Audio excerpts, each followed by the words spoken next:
How's it going, everybody? Here for Scatterbrain Saturday. Just wanted to do a quick update. I'm back over here at my grandma's house.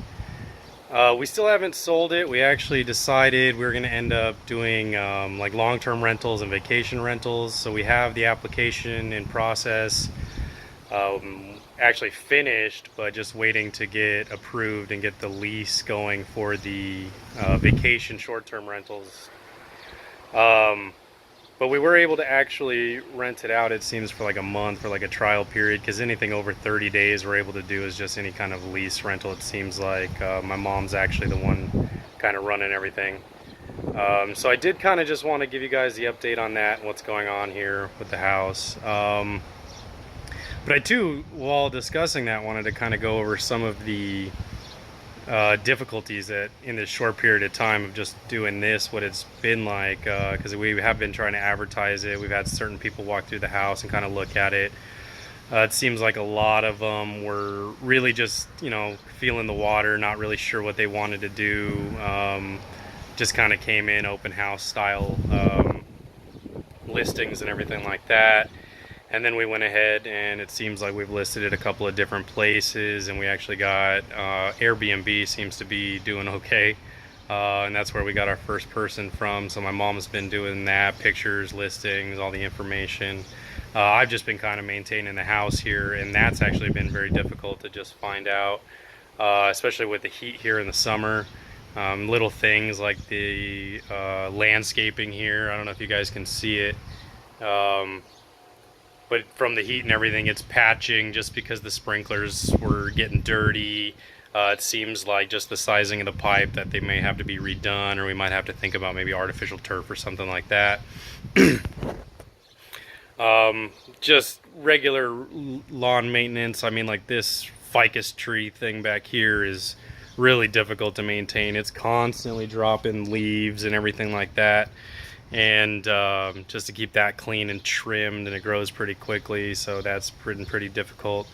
I mean, we probably could get tree and landscape services down here, but it's really not cost effective at this time, seeing as we're still trying to pay the mortgage and cover everything else. So it's not like we really should be necessarily running a business, but we have to be able to keep this without like losing it or foreclosure or something like that. So this seemed like the best option at the time, and it actually seems maybe like it might work out a lot better. You do have to maintain certain things we've noticed. Just like little things you didn't think about, things that during common use, like little cabinets that are going to come loose, doorknobs. We had like a toilet paper roll fall apart. So little things like that that you don't even think about checking or noticing.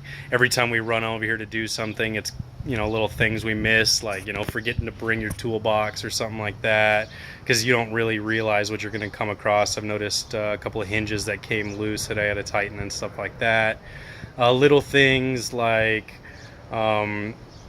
everybody's comfort level is going to be slightly different. So if you are kind of running one of these hospitality Airbnb style things, you do have to kind of think about what it's going to take for your guests to feel comfortable, temperature wise, what kind of environment and everything like that. Little things that maybe they're asking for. Some of the things you probably should have, like the fridge with some basic like waters and stuff like that. We're not actually living here, so it's not like we're doing a full bed and breakfast style anything. But that would actually be great, and that would be a great way to do it if you're trying to use this as a second source of income. But then, there's little things like we ended up just basic, funny, goofy things like losing the mailbox key, which, ended up having to find out.